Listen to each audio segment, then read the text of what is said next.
Currently, 1 in 3 BMW sold worldwide is an X model. X model means, of course, SUV in BMW speak. And then you don't just get the SUVs, you get the coupe SUVs, shall we call it.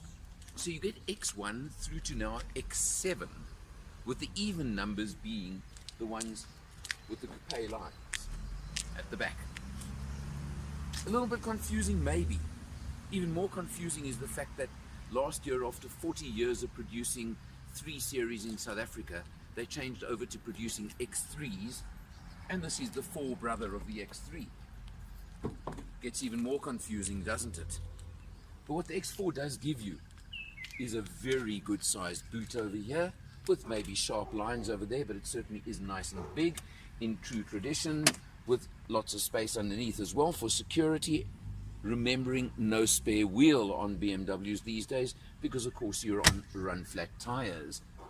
I love the automated boot closing, of course, and you'll see the model we've got is the xDrive20i. Again, BMW speak means all-wheel drive, 2-litre petrol engine, and you're getting 135 kilowatts, 219 newton meters of torque out of this engine. Familiar engine, of course, used throughout the BMW range. But BMWs are all about what's on the inside. Let's check it out. Of course, X4, and I showed the coupe-esque lines, does compromise headroom in the rear a tiny bit. You can see I'm still just okay with my hat on, but it's not cramped. But if you're a lot taller than me, maybe lots of legroom, lots of space other than that. But you want more headroom in the back? Go X3. Simple as that. Let's see what it's like from the driver's point.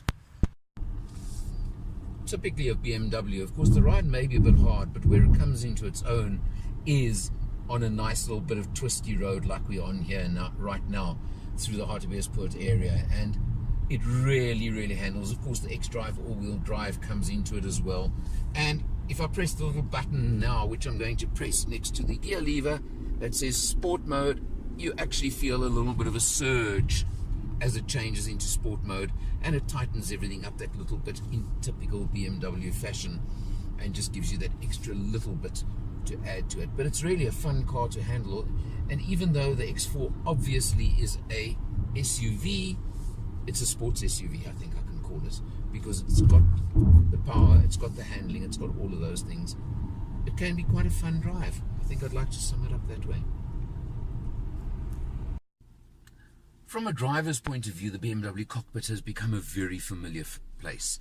I've tested quite a few of the BMWs. You can see the videos on our channel, and you'll see it's a familiar place because it's such a good place to be. There are no complaints. You want my little picky point on this particular vehicle? I've said about the lines at the back and the slightly compromised headroom.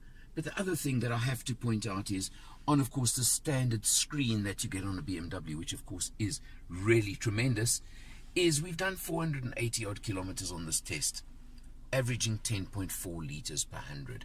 You see that there. Well, that's typical of the petrol version. You're concerned about fuel economy? Simple. Get the diesel version. There is that superb 2-litre diesel that BMW have. We all know it so well. And you'll probably drop that consumption by 2 litres per 100 without even trying. But also, this is a sporty version. The ride may be a tiny bit harder than on the X3. It's something you'll have to decide for yourself and see if you like it or don't like it. It's really up to you. It was a little bit hard at first, I thought, and then on freeways, through the twisties that you see in this video as well, it comes into its own. That xDrive all-wheel drive certainly makes a big difference as well and makes it more comfortable.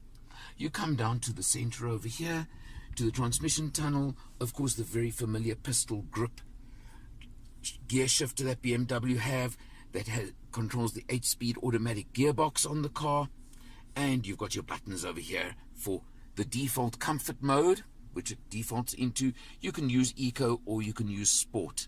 And typically in BMW fashion, sport does alter a lot of the settings, including handling and things like that. I used it quite a bit on this test as well. Could be testament to that fuel economy as well. I don't want to comment. but it makes it fun. Of course, again, you have the very familiar BMW I controller over here, where you simply press a button for the menu or for map over here.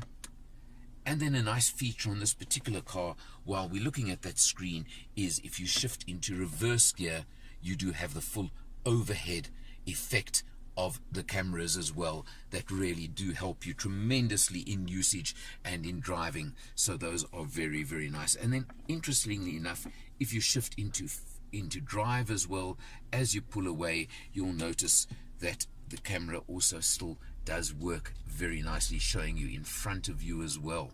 So pretty neat effect over there as well. The test car we're in, of course, has typical BMW sport seats. We've got the panoramic roof that you simply open the shade, as I'm doing now, and it's got all the features you can want on a car of this sort at a price of this sort.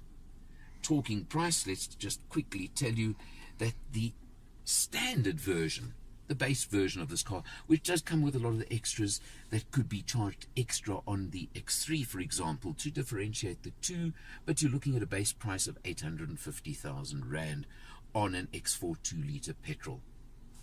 It's always your choice. You do, of course, get BMW's very comprehensive 5-year, 100,000 kilometer maintenance plan as standard in the price. BMW is BMW, the quality is there, you know it's there, you can feel it, the engines are superb, all those features and facts are there. X3, X4, only you can decide.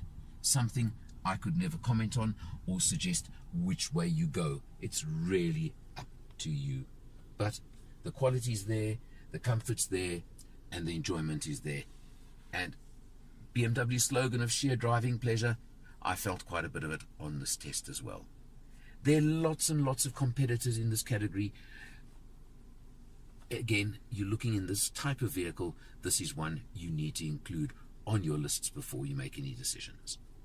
For Motor Matters, I'm Eleanor, and I'll see you next time.